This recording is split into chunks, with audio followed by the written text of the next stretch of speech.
Salam ma famille, c'est Chrono Atlas, j'espère que vous allez bien.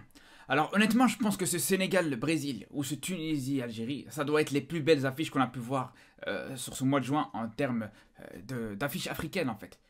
Sur tous les matchs africains, franchement, c'était les deux plus beaux matchs et c'est vraiment dommage qu'ils les ont mis comme par hasard les deux en même temps. Après, on a pu se rattraper, j'ai pu me rattraper et revoir la rediffusion de ce match du Brésil contre le Sénégal un petit peu plus tard dans la soirée. Mais je trouve qu'ils auraient pu faire un effort et s'organiser autrement. Deux affiches comme ça, tu peux pas les voir le même jour à la même heure. Mais bon, après, ça c'est un petit détail. Tout ça pour dire que dans tous les cas, je trouve que c'était deux matchs intéressants et je pense qu'ils ont répondu à la hauteur de leurs attentes. Et surtout, bien sûr, ce Sénégal-Brésil. Bien sûr qu'on est obligé de commencer par ce match. Alors honnêtement, j'attendais justement un gros match du Sénégal. Je vous l'avais dit dans l'avant-match que je croyais fermement à cette victoire du Sénégal contre le Brésil. Et les Sénégalais ne nous ont pas déçus. Honnêtement, ils nous ont pas déçus et pourtant, franchement, c'était pas un match facile. À un moment donné, je sais qu'il y en a encore qui vont me dire « Ouais, cette équipe du Brésil était diminuée, il manquait des Neymar, il manquait des Casemiro, il manquait... » Bref, à un moment donné, faut arrêter de se chercher des excuses. Le Sénégal a su répondre présent dans un match qui était pas facile du tout, dans un match où ils étaient menés au score. Et ils ont réussi quand même l'exploit à mettre 4 buts à cette équipe du Brésil. C'était plus arrivé depuis 2014. Aucune équipe depuis cette année-là, depuis le fameux Allemagne-Brésil. Le fameux 7-1 qu'on a tous vu dans cette Coupe du Monde brésilienne. Depuis ce moment-là, on n'a plus jamais revu une équipe mettre minimum 4 buts au Brésil. Alors, c'est bien beau de commencer à minimiser le Brésil à chaque fois, quand c'est une équipe africaine qui l'affronte, quand c'est le Cameroun, quand c'est le Maroc, ou quand, en l'occurrence aujourd'hui, c'était le Sénégal. Mais à un moment donné, il faut quand même constater ce qui est incontestable. Là, pour le coup, vraiment, le match du Sénégal, il était exceptionnel. Vous pouvez minimiser autant que vous voulez cette équipe du Brésil. Mais c'est bizarre, parce que quand l'Allemagne a tapé le Brésil 7-1 à l'époque, tout le monde a crié au miracle, à l'exploit, au génie. Mais à un moment donné, bien sûr ce match était beau, c'était une grosse masterclass de la part des Allemands. Mais je peux vous dire que l'effectif du Brésil comparé à celui d'aujourd'hui, l'effectif du Brésil de 2014 était dégueulasse. Je sais pas si vous vous rendez compte de ça ou pas. Alors bien sûr, le contexte est différent. C'est pas la même chose de faire un tel score et un tel match dans une Coupe du Monde. En plus de ça, au Brésil, d'accord. C'est pas la même chose que de le faire dans un match amical. Mais ça n'empêche pas que cet exploit de voir justement le Sénégal mettre 4 buts au Brésil contre une équipe qui quand même avec énormément de qualité, c'est pas anodin. Je suis désolé mais c'est pas anodin. On peut me dire ce qu'on veut de ce Brésil qui est d'accord. C'est pas le plus grand Brésil de l'histoire, d'accord. C'est un Brésil qui est aussi en reconstruction. Mais bien sûr qu'à l'époque, à une certaine époque, jamais on aurait pu espérer une victoire d'une équipe africaine face à cette Seleção. Et pourtant, ça a été le cas. Et pourtant, pas qu'une seule fois, pas que deux fois. Et vous me direz ce que vous voulez. Le Brésil, ça reste le Brésil. Vinicius, ça reste Vinicius. Paqueta, ça reste Paqueta. Ederson, ça reste Ederson. Donc, faut arrêter de vouloir à chaque fois minimiser les choses. Et pareil, quand on voit Vinicius dans ce match qui a absolument rien fait, quand on compare juste le match de Vinicius à celui de Mané, à un moment donné, c'est bon. Il faut respecter la prestation du Sénégal, tout simplement. Mané, il t'a mis un doublé contre cette équipe du Brésil. Il t'a fait un match exceptionnel. Vinicius, à côté de ça, il a absolument rien fait. La seule chose qu'il a essayé de faire, c'est d'essayer de mettre un sombrero. Sabaly le dirait ici à ta place, tu vas aller nulle part. Alors ouais, vous avez beau me dire, ouais, le Brésil depuis 20 ans, c'est pas exceptionnel, c'est sur une pente descendante, d'accord. Mais alors je vous pose la question, pourquoi, depuis 2014, depuis presque 10 ans, il n'y a aucune équipe, à part l'Allemagne, qui a réussi à mettre 4 buts au Brésil. Il n'y a aucune équipe européenne, il n'y a aucune équipe sud-américaine qui a réussi à en mettre 4 à cette Seleção. Il a fallu attendre que ce soit le Sénégal pour le faire. Donc voilà, je vous pose la question. C'est pour ça que je vous dis, respectez-moi cette prestation du Sénégal. Et c'est pas tous les jours que ça arrive de voir justement des équipes africaines faire des résultats comme ça. On est en train de voir une équipe championne d'Afrique, confirmée match après match, confirmée qu'ils sont toujours présents, malgré qu'ils ont un contexte pas facile du tout, parce qu'on a bien vu la situation en club de Mané. Le mec passe une très mauvaise saison, on peut le dire, mais malgré tout, il t'a fait un match 5 étoiles contre une équipe du Brésil. Et d'ailleurs, par rapport à ça, je suis content pour une chose. C'est que quand on a vu les critiques sur Sadio Mané, vous vous rappelez, hein, quand ça disait, ouais, c'est le jumeau de Sadio Mané qui est arrivé de Liverpool, c'est pas le vrai Sadio Mané. Vous vous rappelez quand ça parlait de lui dans le vestiaire du Bayern sur toute la saison, quand ça le critiquait en interne, etc. Ben voilà. Regardez que Sadio Mané, il n'est pas finito. Regardez qu'il est toujours présent. Parce que c'est bien marrant. Quand c'était des joueurs comme Neymar, des joueurs comme Messi, des joueurs... bref, vous les connaissez, les joueurs sud-américains, les joueurs européens qui ont toujours la cote. Quand ils arrivent dans un nouveau club, on dit oh non, mais il lui faut une période d'adaptation, il doit s'adapter, etc. Mais Mané, il arrive en Allemagne, après des années qu'il a passé en Angleterre, il arrive dans un nouveau championnat, il arrive blessé, avec une grosse blessure. Et directement, ça lui tombe dessus comme si le mec était complètement cramé. Regardez justement son match contre le Brésil, regardez ce qu'il a pu faire, son but exceptionnel. L'enroulé intérieur, on a très rarement vu Mané faire de telles choses. Donc bien sûr qu'il a toujours des qualités, bien sûr que c'est un joueur qui peut encore être exploité, et j'espère vraiment, et on en reparlera dans la vidéo qui arrivera très bientôt, où je vais revenir un petit peu sur le mercato des différentes équipes africaines, une par une. Pour moi, Mané doit quitter le Bayern. Pour moi, Mané doit se relancer ailleurs. Ça lui a manqué de respect, en lui disant qu'il doit aller à Marseille. Sa place était à l'Olympique de Marseille, c'est tout ce que vous voyez chez Mané aujourd'hui. Un des meilleurs joueurs africains voulait le voir à l'Olympique de Marseille, avec tout le respect qu'on a pour l'OM, bien sûr. Mais je veux bien, faut pas déconner. Bien sûr que c'est un joueur qui a des qualités pour jouer encore dans un club qui joue avec des champions chaque saison. Faut pas déconner non plus. Mais sinon, par rapport à ça, voilà, le Sénégal montre qu'ils sont toujours présents, montre que leur statut de favori, il pourra être assumé en Afrique. Tout simplement parce qu'il y a beaucoup d'équipes comme le Maroc, sur ce rassemblement du mois de juin qui n'a pas forcément confirmé après sa Coupe du Monde. Il y a d'autres équipes qui sont encore en construction, on va en parler juste après d'ailleurs avec la Tunisie et l'Algérie. Et pour le coup aujourd'hui, on peut dire que le Sénégal, là, plusieurs mois après leur titre de champion d'Afrique, ils sont toujours présents, ils sont en train de confirmer encore et encore. Mais on en reparlera très bientôt de cette équipe du Sénégal de toute façon. Sinon, pour en venir à ce Algérie-Tunisie justement, pour moi, justement, c'est rare qu'on puisse dire ça, mais je trouve qu'on a vu des choses encourageantes de chaque côté. C'est vrai que c'est rare, parce que généralement, quand tu vois un match, t'as un gagnant, un perdant, t'as une équipe qui fait un bon match, l'autre, généralement, elle fait, par définition, un moins bon match. Mais là, voilà, les deux équipes ont fait un match encourageant. Après, attention, certes, ils ont fait un match encourageant, mais je trouve quand même qu'il y a des enseignements à tirer chez certains joueurs, dans les deux équipes, chez certains joueurs qui, pour le coup, n'ont tout simplement plus leur place en tant que titulaire. Et je suis obligé de commencer par Zerouki. Alors il y en a certains qui le défendent à chaque fois que je parle de lui, mais au bout d'un moment, on l'a tous vu aujourd'hui, on peut plus nier ce qui est l'évidence. C'est que ce joueur n'est pas fait pour être dans le 11 type de cette équipe d'Algérie. Alors il y a la possibilité de le mettre en tant que remplaçant, en tant que joker de luxe, en tant que super sub, ce que vous voulez. Mais en tant que titulaire, c'est pas possible. Franchement, si justement Belmadi continue à lui faire confiance, si Belmadi continue à s'entêter, à croire en ce joueur comme le futur remplaçant et le futur successeur de Guédoura, mais on risque de voir la même canne que la canne précédente du côté algérien. C'est sûr et certain. Après, j'ai rien contre ce joueur. Encore une fois, on sait très bien qu'il a du potentiel, qu'il peut progresser petit à petit, d'année en année. Mais je suis désolé les gars.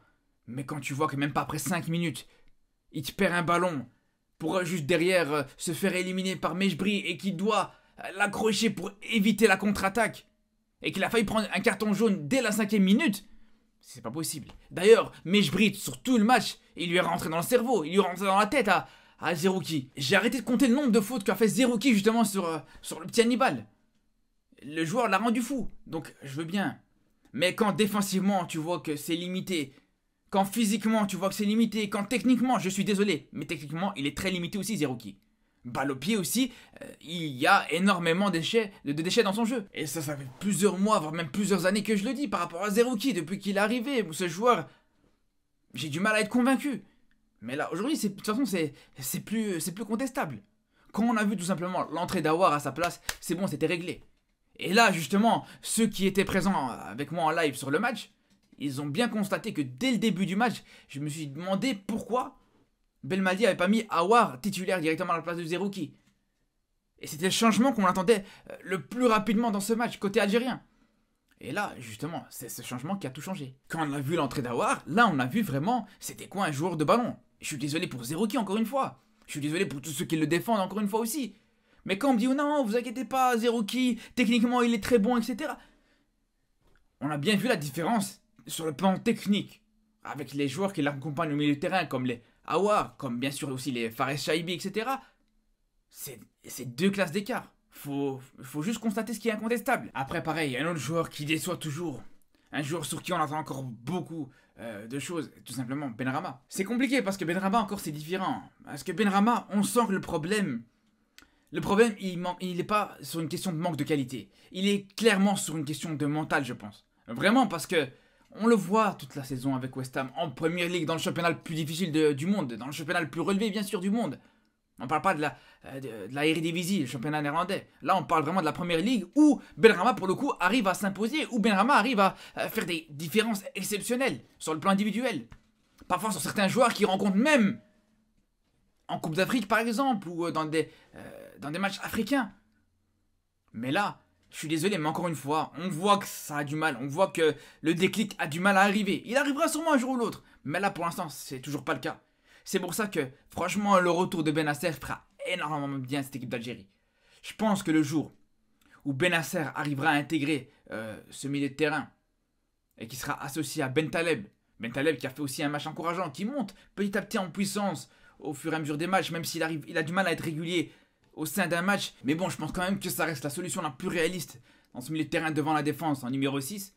Et si tu l'associes, comme je disais, à Bennacer, à Aouar, le temps que Benrahma arrive justement à être à la hauteur de ce qu'on attend de lui, à la hauteur de ce qu'il fait avec West Ham, minimum. Mais je pense que là, c'est une solution qui peut être intéressante. Donc, comme je disais, Bentaleb, Aouar et Bennacer au milieu de terrain et un Shaibi sur le côté gauche. Après, bien sûr, Mahrez à droite, ça bouge pas, c'est sûr et certain. Même si, je suis désolé, mais encore une fois, le match de Mahrez, est-ce qu'il est à la hauteur de ce qu'on attend de lui? Non. Est-ce que c'est un mauvais match? Non. C'est pas un mauvais match, il fait pas un mauvais match. Mais bien sûr que t'es obligé d'attendre plus de sa part. T'es un spectateur neutre, tu connais pas le football africain, t'arrives devant ta télé, tu vas voir, ah tiens, il y a Mahrez, je le vois chaque saison, chaque week-end surtout en Première Ligue. Tu t'attends à voir beaucoup plus de choses intéressantes de ça. Mais quand tu vois parfois certaines passes, certains dribbles, certains gestes qu'il peut rater, tu comprends pas comment c'est possible. Des fois tu te dis, il est méconnaissable. Après, voilà, aussi on peut lui mettre le crédit de la fin de saison, un joueur qui joue à Manchester City, un joueur qui enchaîne énormément de matchs, même s'il joue pas avec des champions, mais malgré tout, la Première Ligue on connaît, on sait ce que c'est. Mais par contre, il y a un joueur qui m'a déçu. Alors là, c'est vraiment une vraie déception, c'est Touba. Alors là, Touba, sur le but tunisien, je comprends pas. Vraiment, alors là, j'avais jamais vu ça. Le mec est complètement au marquage, ça, y a pas de problème. Il est vraiment sur son homme, il y a aucun souci. Mais pourquoi il va pas au duel? C'est pas qu'il va pas au duel. C'est que carrément, il regarde Abdi monter dans les airs et lui, il le regarde. Je comprends pas. J'avais jamais vu ça. Je comprends pas comment c'est possible. Alors, ça arrive des fois que un joueur ne va pas au duel parce qu'il voit pas le joueur adverse sauter. Ok, c'est une chose. Mais là, tu le vois justement sauter. Mais saute avec lui. Saute avec lui, fais quelque chose, c'est pas possible. Mais par contre, au-delà de ça, s'il y a bien un joueur que je retiens dans ce match, clairement, je peux le dire, c'est Guitoun. Alors là, Guitoun, il a été incroyable. Je suis pas loin de penser que c'est peut-être l'homme du match des deux équipes confondues, parce qu'il a été exceptionnel. Le travail qu'il a fait, autant sur le plan défensif, quand même, il intercepte le ballon, le centre de Mejbri en première mi-temps pour le petit Achouri, côté tunisien. Il a fait vraiment des gros sauvetages dans cette défense algérienne. Et en plus de ça, il faut quand même constater que le plus gros danger, ou en tout cas là où l'Algérie a été décisive en provoquant le penalty, ça vient du travail que fait justement Guitoun sur son côté droit. Donc quand on voit ça, j'ai envie de vous dire, enfin l'Algérie pourra tourner cette fameuse page avec Attal. Là clairement, quand tu vois ça, est-ce que tu as vraiment besoin de continuer à croire en Attal comme titulaire indiscutable de cette équipe d'Algérie? Je pense pas. T'as trouvé vraiment enfin un latéral droit de très haut niveau. J'ai vraiment été séduit par son match de qualité. Vraiment, comme je vous dis, sur le plan offensif comme sur le plan défensif. Et pour le coup, ouais, peut-être que plusieurs fois, s'il n'était pas intervenu, surtout en première mi-temps, ça aurait pu coûter un petit peu plus cher pour l'Algérie. Mais sinon, du côté tunisien, justement, s'il y a un joueur par contre qui m'a impressionné, c'est le petit Achouri. Alors là, je ne le connaissais pas du tout. Franchement, j'ai vu dans la compo, je me suis dit, c'est qui ce joueur? Où il joue? Il vient du fin fond du Danemark, mais il a été exceptionnel. Alors là, franchement, c'est la première fois que je le vois jouer, et je trouve que c'est hyper intéressant. Et ce que j'ai kiffé aussi, ce que j'ai vraiment apprécié aussi, c'est vraiment cette entente qu'il a avec Hannibal. Alors pour le coup, ils jouent sur deux côtés opposés, mais ils arrivent par moments à se trouver. Ils essayent en tout cas de se trouver plusieurs fois, on voit qu'il y a une complicité entre ces deux-là. Mais moi, j'ai fait une constatation par rapport au match d'Achouri, c'est que là, sur ce match, juste sur ce match contre l'Algérie, il a plus fait, il a plus été impressionnant que sur l'ensemble des matchs de Ben Slimane. Ça, c'est une réalité. Et justement, on parlait de Mejbri. Là, pour le coup aussi, je trouve que son match, il était intéressant aussi. Là, on voit vraiment que c'est un Mejbri qui a absolument rien à voir avec le Mejbri de la saison passée, à la Kirin Cup, le Mejbri de la CAN, voire même le Mejbri de la Coupe du Monde, même s'il n'a pas beaucoup joué dans cette compétition. On peut vraiment dire là, vraiment, cette saison à Birmingham en Championship lui a fait du bien. Et je le disais aussi en avant-match, dans la vidéo d'avant-match, que c'était quelque chose qui allait pouvoir faire éventuellement la différence dans ce match côté tunisien. C'était justement ces joueurs intégrés au collectif depuis très longtemps qui franchissent des caps, prennent en maturité. Donc on a Mejbri qui a pris en maturité, c'est incontestable, et ça s'est vu dans son match, ça s'est vu par rapport à la misère qu'il a pu faire à Zerouki. Mais aussi on peut parler d'un Talbi par exemple, Talbi qui là aussi a franchi un cap. Alors on peut parler de son but bien sûr, mais même encore une fois sur l'ensemble du match, on voit que c'est un joueur qui a pris beaucoup plus d'importance et beaucoup plus de confiance avec sa saison en Ligue 1 avec Lorient. Vraiment, c'est un joueur qui fait beaucoup de bien à cette équipe de Tunisie. Un peu pareil pour justement... Alors là, c'était un de mes coups de cœur pendant cette Coupe du Monde, le petit Kershida sur le côté droit. Encore une fois, on a vu qu'il était à la hauteur. Encore une fois, on a vu qu'il a apporté beaucoup de vitesse sur ce côté. Et tout ça, c'est de bon augure. Vraiment, c'est vraiment de bon augure pour la suite.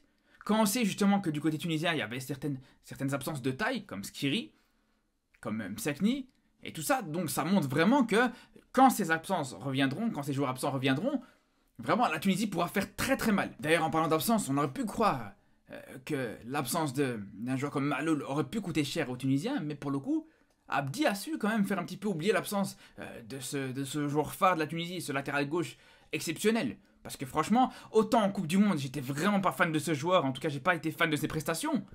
Mais là, franchement, il fait un match intéressant. Alors, il y a son corner, bien sûr, mais même défensivement, il a pas eu des choses faciles à faire, mais il a su les faire. D'ailleurs, en parlant d'Abdi, on est obligé de parler de cette fameuse altercation avec Belmadi. Alors là, pour le coup, l'altercation en elle-même reste anecdotique. Mais c'est un raccourci, c'est une perche qui est tendue justement pour parler du cas Belmadi. Alors je vous pose la question, est-ce que Belmadi aurait pas tout à gagner en étant beaucoup plus apaisé sur son banc? Honnêtement. Quand on le voit à quel point il est tendu à chaque match. Et là, c'est un match amical. De fin de saison, dernier match de la saison, ça doit être tranquille, sans pression, sans enjeu. Et le voir aussi tendu, aussi nerveux, je ne comprends pas. Parce que au-delà même de l'action et de la petite séquence avec Abdi où ils s'embrouillent tous les deux, mais au-delà de ça, vraiment, le mec était nerveux. Moi, je vous dis la vérité, je pense qu'il aurait tout à gagner en s'apaisant un minimum. À un moment donné, quand tu le vois aussi tendu, aussi nerveux, est-ce que cette nervosité, elle se transmet pas à ses joueurs?